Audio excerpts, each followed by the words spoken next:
Flora, monograph and icon, ये तीनों word अक्सर आपको बीएससी के सिलेबस में एक साथ नजर आते हैं। हमने इसी वीडियो सीरीज में पहले पढ़ा फ्लोरा, फिर मोनोग्राफ और आज आइकन पढ़ रहे हैं। जी हाँ, नमस्कार, मैं डॉक्टर प्रवीण मोहिल रूबरू हूँ आपसे एक नए टॉपिक के साथ जिसका नाम है आइकन। और ये वीडियो किनके के लिए काम का है? अगर आप बीएससी में हैं, बीएससी ऑनर्स में हैं, BSc pass course, MSc botany में हैं और एमएससी बॉटनी के अगर आप स्पेशल पेपर में हैं तो आप इसको वीडियो के सारे वर्ड टू वर्ड लिख लीजिए, आपको बहुत काम आएगा।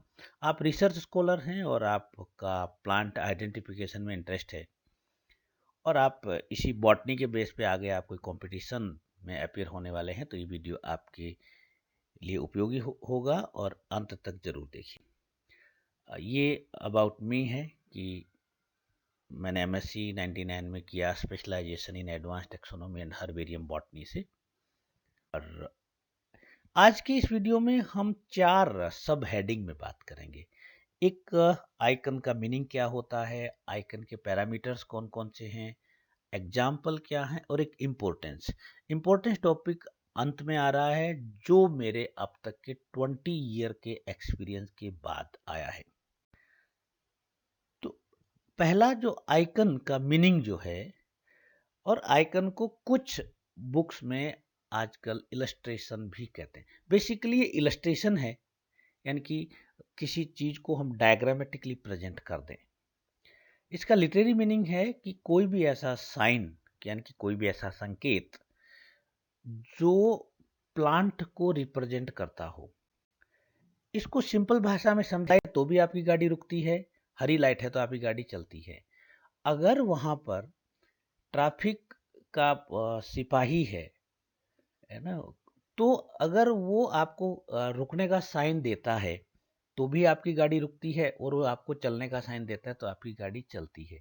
यानी कि आप देखिएगा, अगर ट्रैफिक पुलिसमैन खड़ा है और वो आपको ट्रैफिक बता रहा है, गाइड कर रहा है, और वो नहीं है तो आपको एक रेड लाइट है वो गाइड कर रही है। रेड लाइट वहां पर उस पर्सन का काम कर रही है। बिल्कुल वैसे ही कि रेड लाइट एक साइन है रुकने का, चलने का, इस तरह से। तो लिटरेरी मीनिंग है कि एनी साइन, कोई भी ऐसा संकेत विच रिजेंबल्स द थिंग रिप्रेजेंट। एक सिंपल मीनिंग है कि कोई भी ऐसा साइन है जो किसी वस्तु को या किसी प्लांट को रिप्रेजेंट करता हो।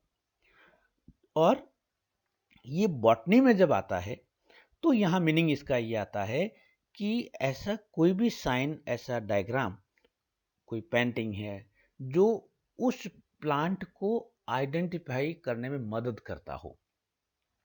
इसको सिलेबस में रखा इसलिए गया कि प्लांट आइडेंटिफिकेशन में हेल्प होती है। और अब सवाल है कि ये कैसे हो सकते हैं। ये ब्लैक एंड सकते हैं, पेंटिंग हो सकती है, इवन लाइन डायग्राम हो सकती हैं। और मेन ऑब्जेक्ट क्या है? To identify the species.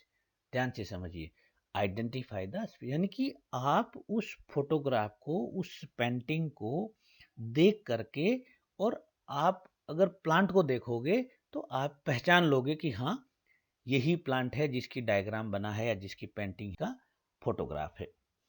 अब देखते हैं कि इसकी क्या पैरामीटर्स हम लेते हैं। तो पैरामीटर्स यानी कि इसके फीचर्स क्या हैं। फीचर्स में पहला है कि इलस्ट्रेशंस, यानी कि जो डायग्रामेटिक प्रेजेंटेशन है, are basic need for taxonomic identification in the research along with detailed written description. आप नई स्पीशीज रिपोर्ट करते हैं, आप प्लांट को पहली बार डिस्क्राइब करते हैं, तो आप इलस्ट्रेशन बनाते हैं, वहां पे डायग्राम आप बनाते हैं और उसमें डिटेल डिस्क्रिप्शन भी देते हैं।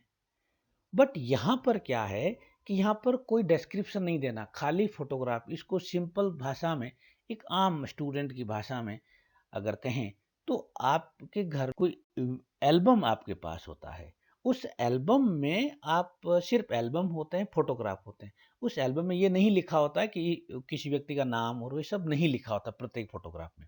बिल्कुल वैसे ही है कि यानी कि उस फोटोग्राफ को देख के आप बता देते हैं कि ये पर्टिकुलर पर्सन है, ये व्यक्ति ये है, ये व्यक्ति ये है। बिल्कुल वैसे ही, यानी कि आप प्लांट का उस एल्बम, यानी उस फोटोग्राफ को देख के आप आइडेंटिफिकेशन को एंश्योर कर लेते हैं।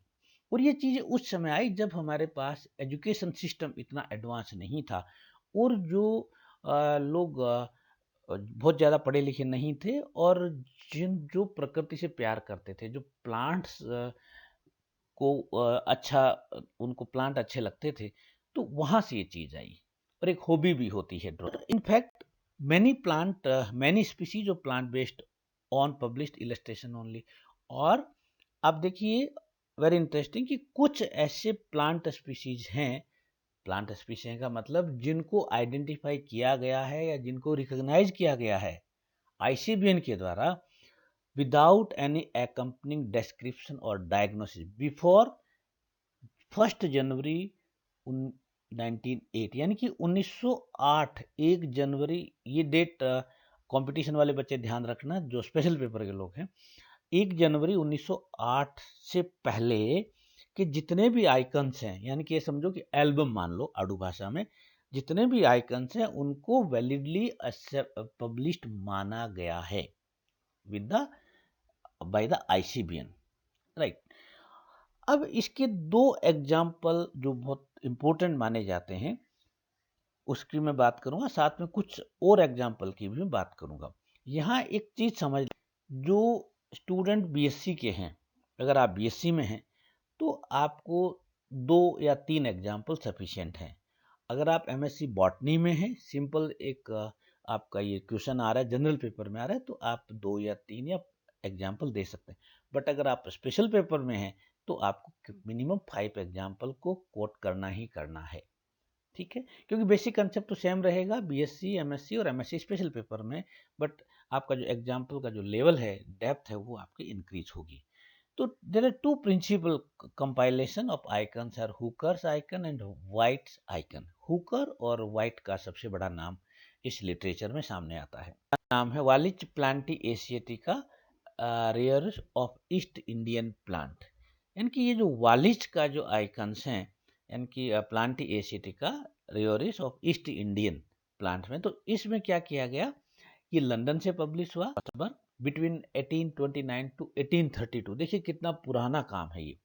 And consisted of 3 volume bound from the 12 original part in folio with 294 hand colored plate lithographed by मैगजिम ग्वासी।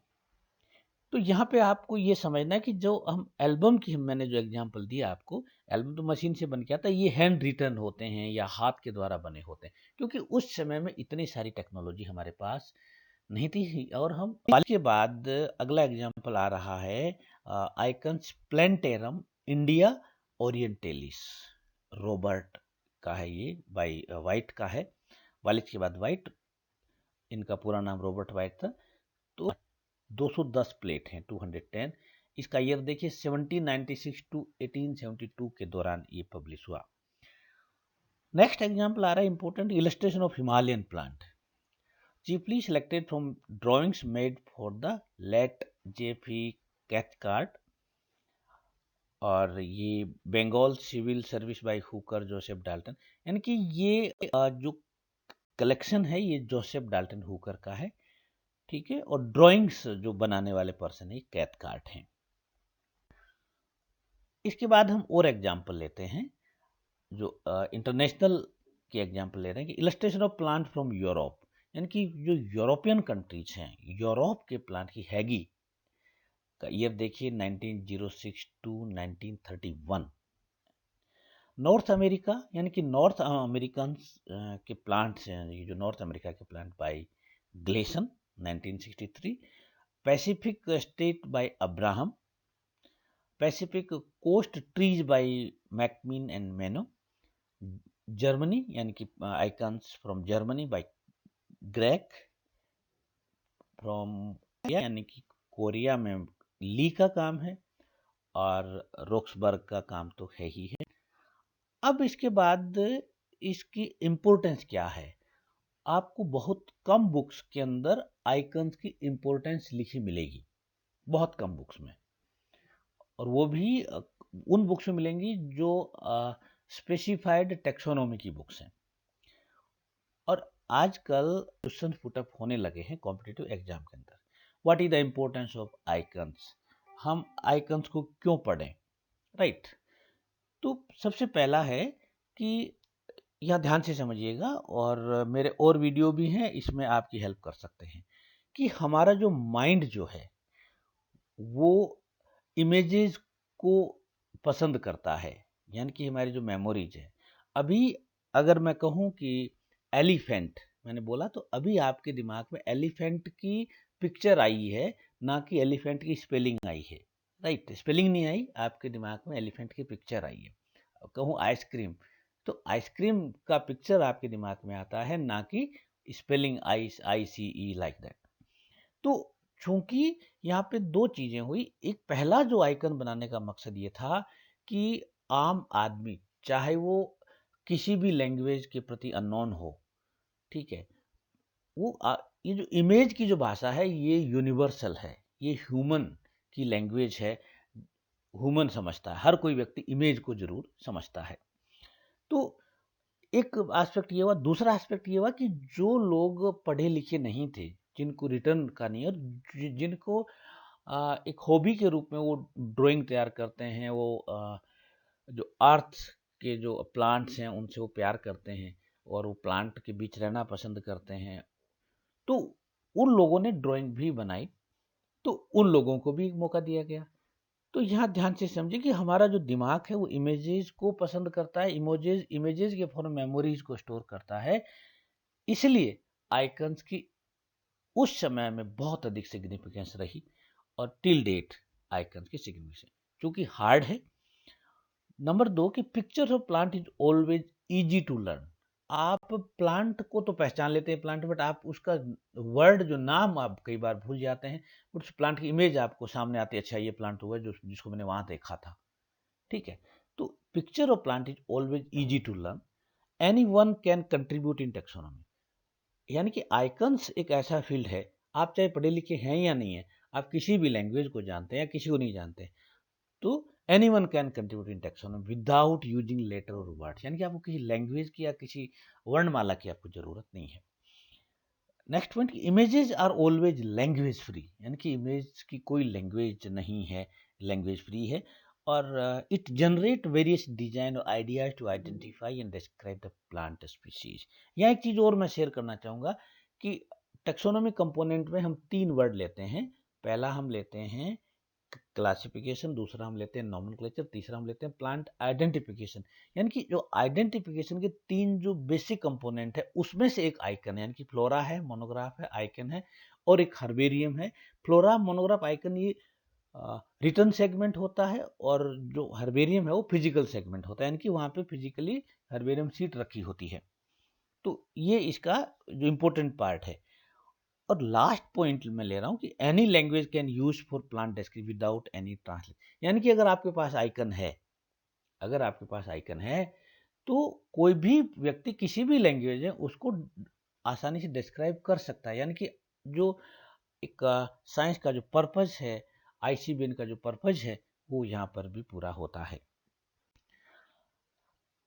और हाँ, अगर आपको वीडियो अच्छा लगा हो और आपको लगता है कि आपका कोई दोस्त है या कोई साथी है उसके लिए काम आ सकता है, तो प्लीज़ आप वहाँ तक सेंड कर सकते हैं, शेयर कर सकते हैं।